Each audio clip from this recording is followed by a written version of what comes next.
Hi friends, வணக்கம். நான் இன்றைக்கி பட்டாணி பச்சை பட்டாணி வாங்கினேன்.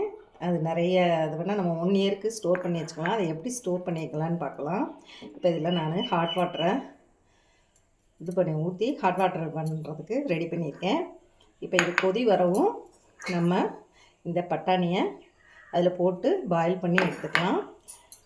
இது சூடாகட்டும் தண்ணி. இப்போ பாருங்கள், வாட்டர் பாயிலாக ஆரம்பிச்சிச்சு. பட்டாணியை நம்ம பொரிச்சு க்ளீன் பண்ணி வச்சா இப்போ போட்டோம்னா இது கொதித்து இந்த பட்டாணி மேலே வரணும். மேலே வந்தோடனே ஸ்டவ்வை ஆஃப் பண்ணிடுங்க. அதில் ஐஸ் வாட்டரும் நல்லா கூல் வாட்டரும் ஊற்றி இந்த பட்டாணியை அதில் போட்டு நம்ம ஒரு 2 நிமிஷம் அந்த சூடு ஆறுற வரைக்கும் நம்ம போட்டு வைக்கணும். இப்போ இது கொதிக்கட்டும் பார்க்கலாம். இப்போ பாருங்கள், இது பாயில் ஆகிடுச்சு. ஒரு 2 மினிட்ஸு இதானோடனே நம்ம ஆஃப் பண்ணிடலாம். அது கொதித்து மேலே வரணும் பட்டாணி. அப்போ தான் நமக்கு ஒரு 60% கூட இருந்தால் போதும். இதை நாம் அடுத்து கூல் வாட்டர், நல்ல ஐஸ் வாட்டர் வச்சுக்கோங்க. ஐஸ் வாட்டர் வச்சு இந்த பட்டாணி இருந்தோன்னே நம்ம இந்த ஐஸ் வாட்டருக்குள்ளே போட்டு அதை எடுக்கணும். இப்போ இதில் 1 டீஸ்பூன் சுகர் போட்டுடலாம்.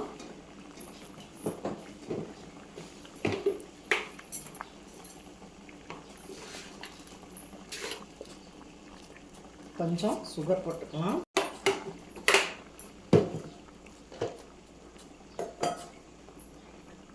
கொஞ்சம் சால்ட் போட்டுக்கலாம். அவ்வளோதாங்க. இது கொதிக்கணும். கொதித்து நல்லா இதான பின்னாடி இந்த இப்படி பட்டாணி மேலே வரணும். அந்த பட்டாணி வந்தோடனே நம்ம ஸ்டவ்வை ஆஃப் பண்ணிடலாம்.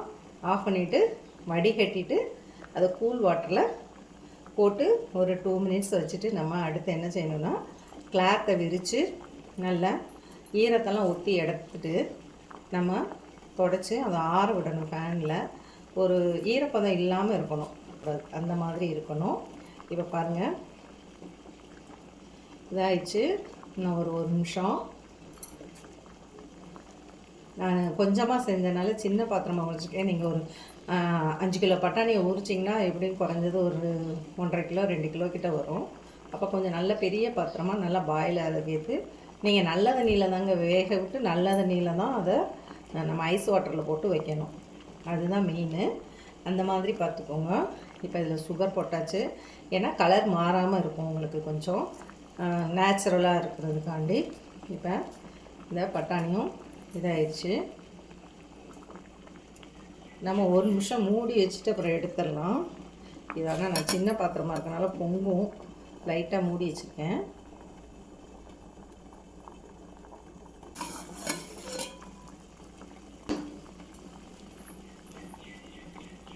பட்டாணி நல்ல கலராக இருக்கணும். இந்த கொஞ்சம் பழையதாக இருந்ததுன்னா அதெல்லாம் போடாதீங்க. அதெல்லாம் எல்லோஷாக ஒரு மணிக்கு இருந்ததுன்னா அதெல்லாம் எடுத்துருங்க. எடுத்து ஃபஸ்ட்டே அதை எடுத்து யூஸ் பண்ணிக்கோங்க. வேண்டாம்னு சொல்லலை. அதை நம்ம இப்படி செஞ்சு வச்சுட்டு ஒரு 1 டே ஆர் 2 டேஸில் அந்த பட்டாணியை நீங்கள் யூஸ் பண்ணுவீங்க. இது நல்லா க்ரீனிஷாக இருக்கா, பெருசு பெருசாக இருக்கதை பார்த்து நீங்கள் இப்படி செஞ்சு வச்சுக்கிட்டிங்கன்னா ரொம்ப 1 வருஷத்துக்கு நல்லா இருக்குங்க. ஃப்ரீசரில் வைக்கணும். நம்ம இந்த லாக் அண்ட் லாக் கவர் இருக்குது பார்த்தீங்களா, அதில் போட்டு ஈரம் இருக்கக்கூடாது, சுத்தமாக இருக்கணும். ஏர் இருந்துச்சுன்னா உங்களுக்கு அப்புறம் தண்ணி விட்டுரும். அப்படி இல்லாமல் இது பண்ணணும். அதை எப்படி செய்யலான்றதை நான் காமிக்கிறேன். இப்போ இதை நம்ம இறக்கி வடிகட்டிடலாம். பார்த்திங்களா, பட்டாணி மேலே வந்துருச்சு. இப்போ நம்ம இதை வடிகட்டி எடுத்துக்கலாம். கொதிக்கும் போது தெரியல, அதனால் ஆஃப் பண்ணிவிட்டு நான் உங்களுக்கு ஸ்டவ்வை ஆஃப் பண்ணிவிட்டு காமிக்கிறேன். இப்படி கொதித்து பட்டாணியை மேலே வந்துச்சுன்னா அது ஆஃப் பாயில் ஆயிடுச்சுன்னு அர்த்தம். உங்களுக்கு கொஞ்சம் வேக ஆரம்பிச்சிச்சு. இருக்கிறது அந்த சூட்டில் இதாயிரும். இப்போ நம்ம இதை வடிகட்டிக்கலாம். இப்போ இதில் ஐஸ் க்யூப்ஸுகளை போட்டுறேன். இந்த இதில் இந்த பட்டாணியை போட்டுடலாம். பாருங்கள், அது கூலாகி அந்த சூடு அமரணும். அமர்ந்த பின்னாடி நம்ம அதை மறுபடி உங்களுக்கு ஹீட்டாக இருக்குதுன்னு நினச்சிங்கன்னா இந்த வாட்டர் மறுபடியும் இன்னொரு தண்ணியை ஊற்றி ஜில் பண்ணிவிட்டு மறுபடி இதை ட்ரை பண்ணிடலாம். இப்போ பாருங்கள், இந்த பட்டாணியோட சூடு ஆறிடுச்சு. இதை இனி நம்ம வடிகட்டிடலாம். நீங்கள் ரொம்ப செஞ்சிங்கன்னா கைவிடாதீங்க. கைவிடாமல் ஸ்பூன் அரிக்கரண்டியால் நம்ம இது பண்ணி எடுத்துக்கலாம். இப்போ இது கூல் ஆயிடுச்சு.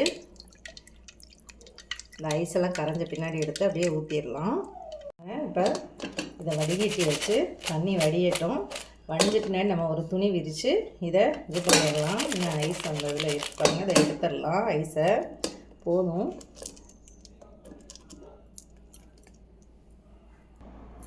இப்போ தண்ணி நல்லா வடிஞ்சிருச்சு. நம்ம இதை எடுத்து துணியில் கொஞ்சம் நேரம் ஃபேன் காற்றுல உணர வச்சிடலாம். அதை இப்போ பாருங்கள், ஒரு நல்லா ஒயிட் கிளாத் எடுத்தாச்சு. இதில் இப்படி போட்டுருங்க. ஃபேன் போட்டுக்கலாம். இதை தொடச்சி விட்ருங்க. ஈரம் இருக்கக்கூடாதுங்க. ஈரம் இருந்துச்சுன்னா கெட்டு போயிடும்.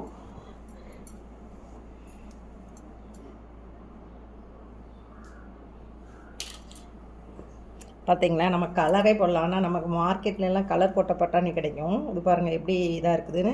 அதே போல் பாருங்கள், இந்த இப்படி இருக்கிறதெல்லாம் நீங்கள் பேக்கெட் பண்ணுறதுக்கு முன்னாடி க்ளீன் பண்ணி எடுத்துருங்க. இந்த இப்படி உள்ள பட்டாணிலாம் தனியாக எடுத்து நீங்கள் கொஞ்சம் கலர் எல்லோயிஷ் ஆகிடுச்சு, பழையதாகிடுச்சு, அதனால் அதெல்லாம் போடாதீங்க. ரொம்ப நாளைக்கு வைக்கும்போது அது ஒரு மாதிரி தெரியும் நமக்கு. இது பச்சை பச்சைன்னு இருக்கு பாருங்கள், அப்படி தான் நீங்கள் எடுத்து ஸ்டோர் பண்ணி வச்சுக்கலாம். அதே போல் இந்த பிஞ்சு குட்டி குட்டியாக இருக்கிறதெல்லாம் தனியாக எடுத்துருங்க.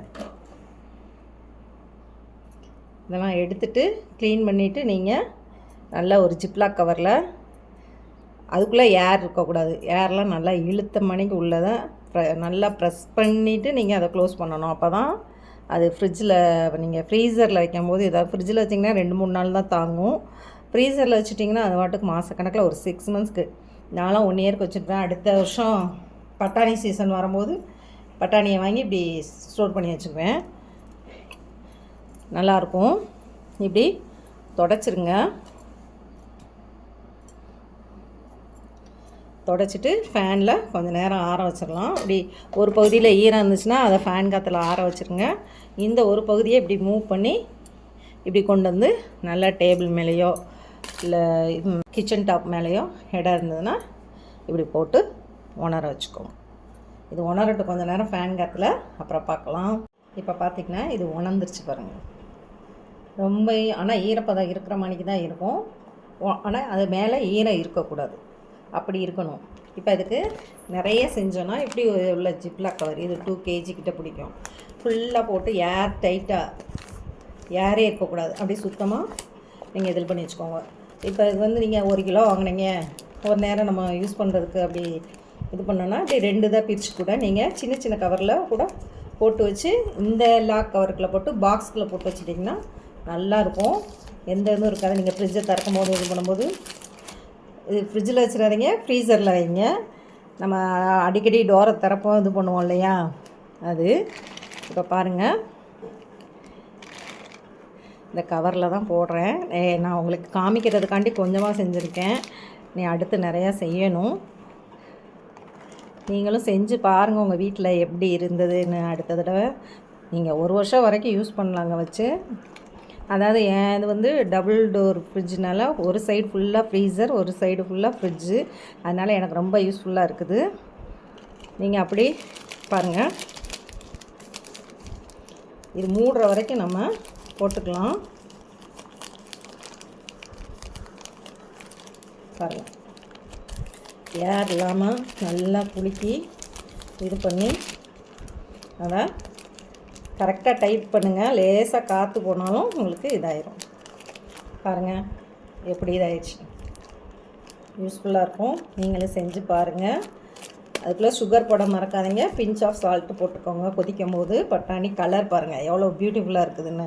பச்சை பச்சைன்னு இருக்கா. இதே மாதிரி தாங்க ஃப்ரிட்ஜில் வச்சு எடுத்தாங்க. நீங்கள் ஃப்ரீசரில் வச்சுருந்து எடுக்கும்போது அப்புறம் எடுத்து நீங்கள் தண்ணி நார்மல் வாட்டரில் போட்டுட்டு அப்புறம் பாயில் பண்ணுங்கள். மறுபடி ஒரு 2-3 மினிட்ஸ் பாயில் பண்ணாலே இது வெந்துடும். 1 வருஷத்துக்கு நீங்கள் குருமாக்கோ இல்லை வெஜிடபிள் பிரியாணிக்கோ என்ன செஞ்சாலும் இதை வச்சு நம்ம யூஸ் பண்ணிக்கலாம். இதே போல் காய்கறிகளை வந்து நீங்கள் ஸ்டீம் பண்ணி எடுத்துகிட்டு கூல் வாட்டரில் போட்டுட்டு எடுத்து இப்படி தொடச்சி இது பண்ணிவிட்டு ட்ரை பண்ணிவிட்டு இது பண்ணாலும் அதுவும் ரொம்ப சூப்பராக இருக்கும். நீங்களும் செஞ்சு பார்த்துட்டு உங்கள் கமெண்ட்டை எனக்கு சொல்லுங்கள். என் சேனலுக்கு லைக் பண்ணுங்கள், ஷேர் பண்ணுங்கள், கமெண்ட் பண்ணுங்கள், சப்ஸ்கிரைப் பண்ண மறக்காதீங்க. தேங்க்யூ ஃபார் வாட்சிங்.